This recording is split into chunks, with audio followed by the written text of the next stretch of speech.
welcome back to my channel. Today I bring you finally the first wrap-up of the year, and that is January's wrap-up. And this is so late. I know we're already on March and I'm just getting around to doing January's wrap-up, but such is life. There were a bunch of other videos I wanted to get out before the wrap-up that were more important. So yeah, better late than never, I guess. And I read a lot on January. It was an amazing month for reading, and I'm very happy of how the year started. So since there are a bunch of books, I'm gonna try to be precise and concise. I do it a little fast so we don't take forever in this video, which it's hard for me because I just love ranting about the books I read, but I'm gonna do my best to make this video not super long. So yeah, let's get started. I started the month, I guess, with Rhythm of War, the fourth book in the Stormlight Archive series by Brandon Sanderson. And I say I guess because I started the book on December 2020 at the beginning of December and didn't finish it until the beginning of January 2021. So I'm counting it as the first book I read in December, and I'm not gonna talk a bunch about it because I also already have a video of a review just for it, so you can go check that out. I'm gonna leave the link down below and over here so you can, be more precise, and I talk a lot about it. I just love the book so much.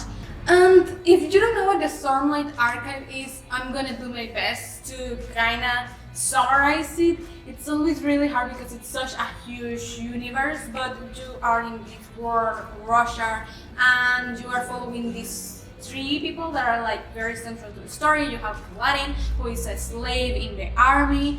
You have Shalon, who is a girl with a very tricky mission of trying to steal something from the most intelligent woman of the kingdom, who is also the princess.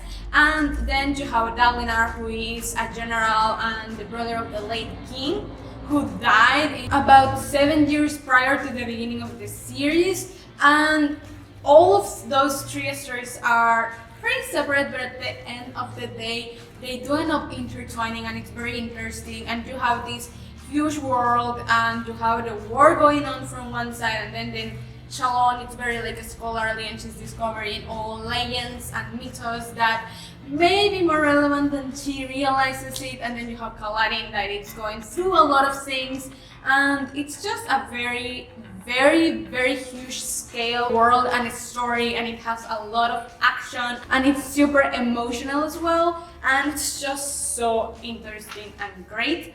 The world building is insane, and I just love it so much. The fourth book did not disappoint. All the books have been amazing, and Rhythm of War was so beautiful. I just knew I was gonna love it, and I was not disappointed in the least. Navani stole my heart with all that she has. She's an amazing character, and I just love her so much. She really shines through the book. All the characters are very amazing in all their respective stories. They are so interesting, but Navani just stole me away, and her strength and everything shined through, and it was beautiful. The ending of the book starts super action-packed, but the ending of the book, oh my god, I'm still reeling, and I'm still very anxious when just remembering it, because big things for the series to continue. The book is gigantic, as all the series is, so I really recommend that if you want to get into it, you do it sooner rather than later, because it's gonna have 10 books, and all of them are gonna be as massive as the first 4 books. And yes, all of them are over 1,000 pages, so bear that in mind, definitely.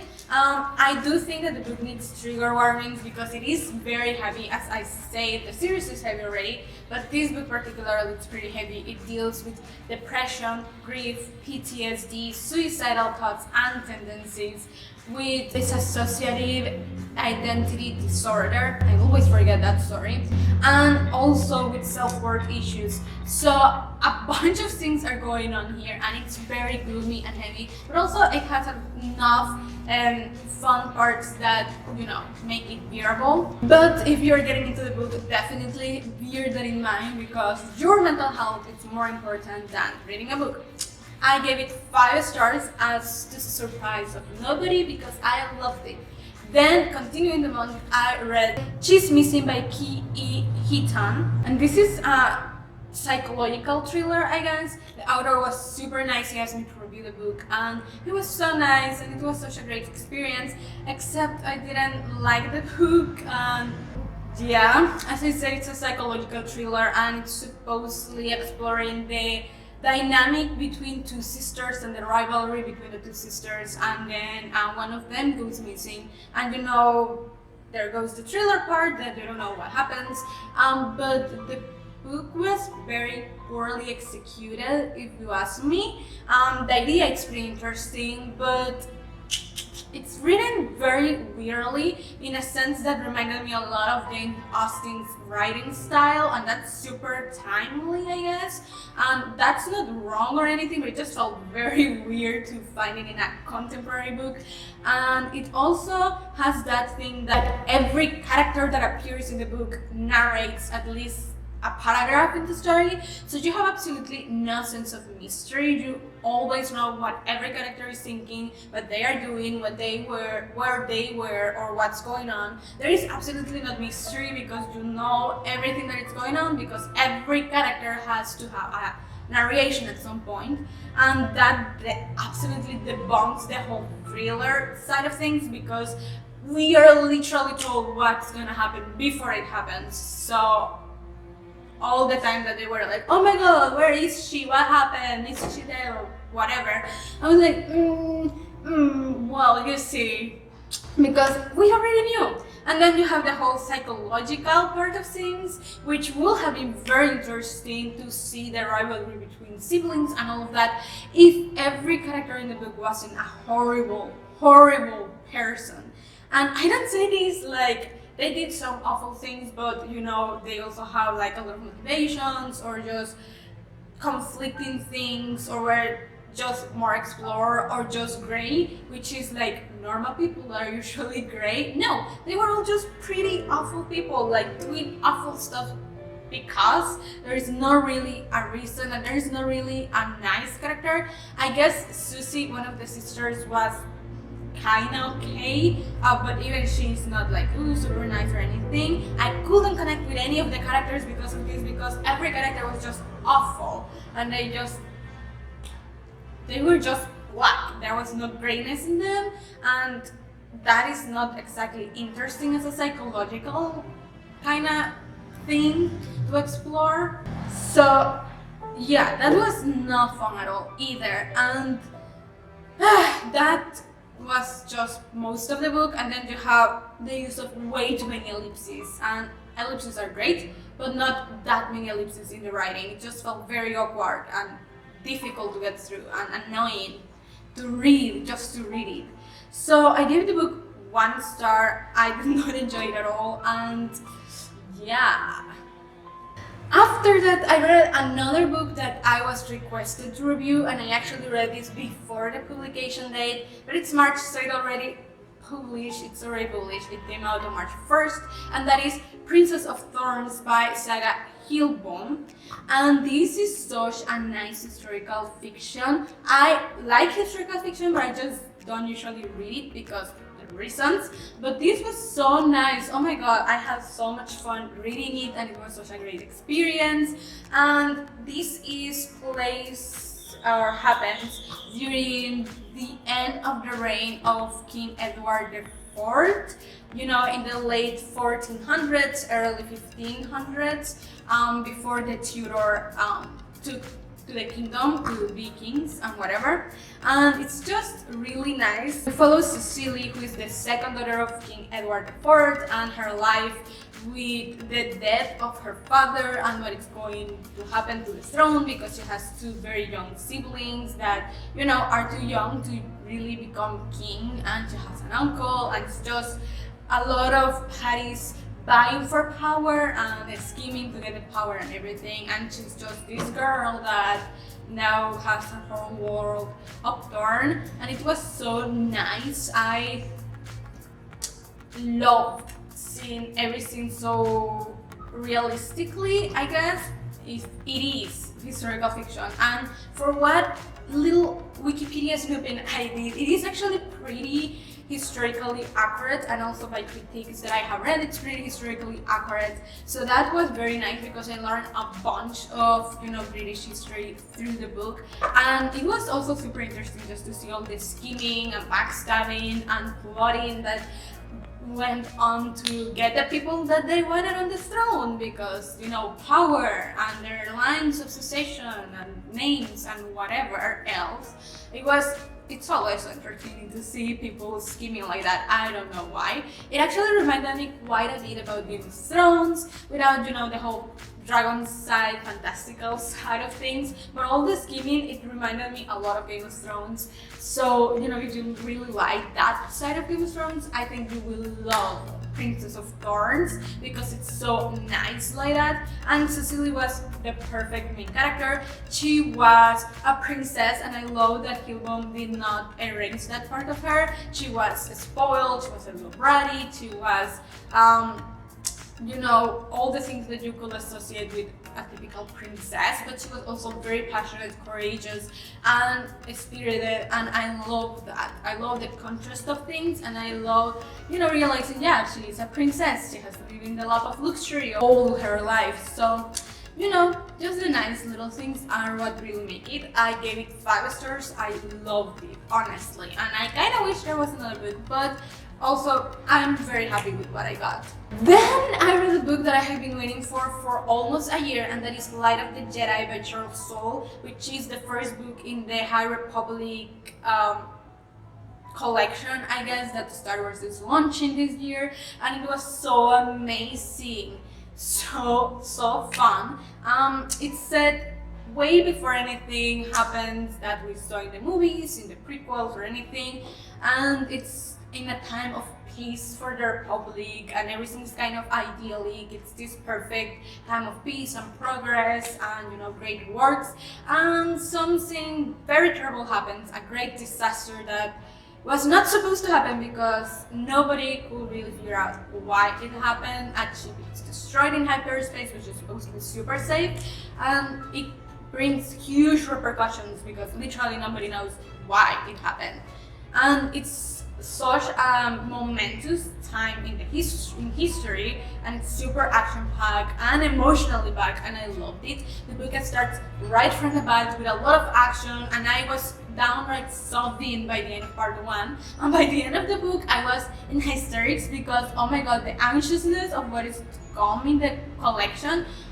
Whew, I can barely manage it. And I think one of the reasons I love it so much, as well as the magnificent writing that Soule does, it's because it's such a uncharted time in history. We have so many characters that we know nothing about, and that was so nice. They are just fresh new faces, and that was exciting and wonderful. I gave it 4.75 stars just because it was a tiny little bit dull at some tiny parts in the middle, but overall it was super fun and I loved it. I also read the companion, I guess, High Republic issue 1, the comic by Kevin Scott, and this is literally a companion. It happens parallel to the ending of Light of the Jedi, and it was pretty much a standard Star Wars adventure that has a little bit of action. They have to rescue someone, and it was pretty standard, nice, but nothing truly exciting. Trainis was a nice character, but the ending was what really got me, with the whole skier scene that's going on, and we don't know what's going on, and that was super nice. I gave it 4 stars because of that, because the ending deserved it. But I continued reading more in the High Republic time, and this is another part of the collection, because as I said, it's not exactly a series, but a collection of books written about the same event in the same time by a bunch of different authors. And this one is A Test of Courage by Justina Ireland. It's a middle grade one, and it was nice seeing this happen, but from another side of the things happening. I enjoyed it. It's pretty much the standard action, I guess, and you follow these kids that now have to survive after being stranded in an unknown planet because their ship got destroyed, and now they have to, you know, survive and contact someone to come rescue them. And It was nice, the little adventure. I enjoyed what it did at the end. It was a bunch of very interesting concepts towards the end, but pretty much just pretty standard to me. The girl characters though, they were super badass and I loved them. It was so fun and they were so fun to me. The guys annoyed me a little, honestly, but the girls were super badass and I loved them. But there was a bunch of character growth for all of them and that was super enjoyable. I gave the book 3.75 stars and I enjoyed it overall. Then I read a bunch of comics because I'm always behind in the Darth Vader comic series that are coming out, but I finally catch up and I'm gonna stay on top of it this time. I read issues 7, 8, and 9 by Greg Pak, and issue 7 is kind of the start of this new part of it, and Vader is trying to deal with the Emperor this time around, and after he embarked on his little self-discovery journey and now he is trying to deal with the Emperor. And issue 7 was okay, but it was also a little bit boring. It was pretty much groundwork and it didn't have anything that really captured my attention. I gave it 2 stars.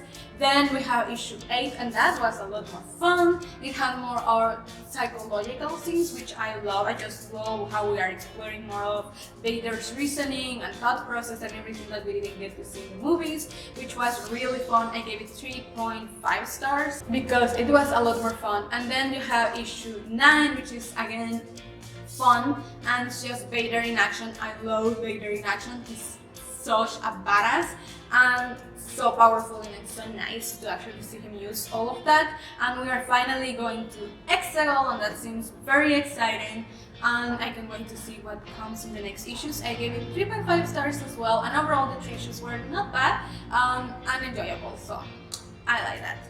Then I read Winterkeep by Christine Cashore, which is the 4th book in the Graysling Realm series, and this was such a surprise when I saw it that it was going to be published this year, because the last book, Bitter Blue, the 3rd book in the series, was published in 2013, so I was pretty sure the series was done already, but apparently not, which it's good because it was an odd place to finish the series, even though this book is pretty much non-sequitive to the last one, and each book is pretty much different even though it's related. I don't know. But Graysling is just this realm, I guess. It is not called Graysling, it's called the Seven Kingdoms, I think.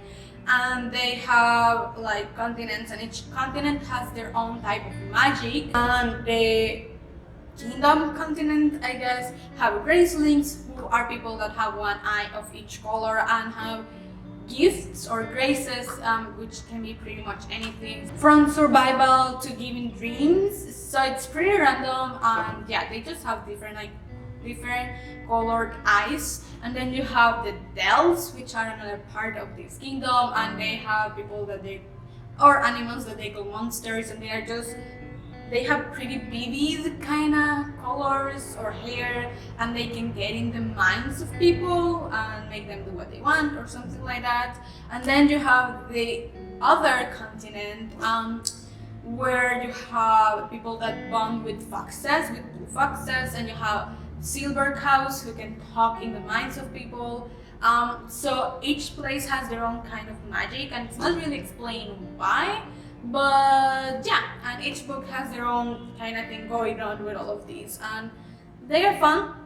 This 4th book, I did not love it from the beginning. We have the same characters, some of the same characters from Bitter Blue. Bitter Blue is in this one again, and we also have new characters like Google Visa, who was so annoying in the beginning. I could not stand her, but oh my god, the book gets super intense towards the end that it definitely was worth it. The beginning is a little slow because it's building everything up, but once it picks up a speed, oh my god, that ending broke my heart. It was so intense. Oh my god, I loved it. I loved the ending. It was so good. And funny thing, my favorite character from the whole book, it's a fox. He was amazing, Adventure Fox. I just love him. He was so fun and so badass. And yes, my favorite character is a fox. go figure. But yeah, as I said, the character growth, it's amazing, and at the end I just loved what Lovisa did and how she grew, and I could understand and connect with her character so much. It was so worth it. This book definitely has trigger warnings with it because it's intense in all the senses. It deals with abuse, and I mean child abuse, psychological and physical, with depression, with kidnapping, starvation, and it's, you know, sensible topics, so you will want to go with a little bit of care into it, but it's so worth it. I loved it, and I am excited to see if Kashor brings another book into the series, because that was a great book. At the end, I gave it 4 stars, and I enjoyed it. And at the end of the month, I read another comic, and it was a Star Wars Adventure Tales of Villainy issue 1.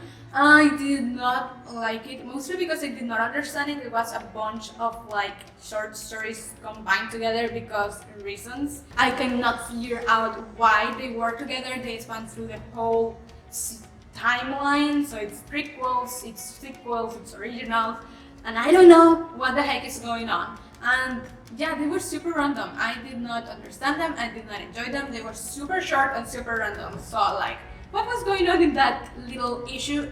I don't know, don't ask me, because I certainly don't know. The series is by Michael Moresi, and I know there is another issue. I may read it to try and figure out what the heck is going on. I'm not sure. I give it 1 star because honestly I'm so confused, and not in a good way.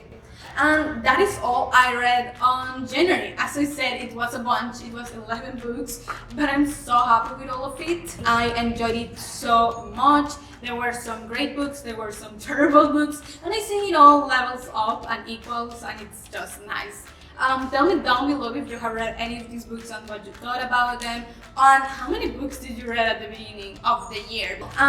Yeah, don't forget to like this video if you liked it, and click the little bell icon so you can get notified every time I post a new video, and subscribe to the channel if you haven't already. You can follow me on the social media. I have Instagram and GOODREADS, where you can see more today what I'm reading and what I'm thinking, and we can talk a little bit more, and I'll see you next week. Bye!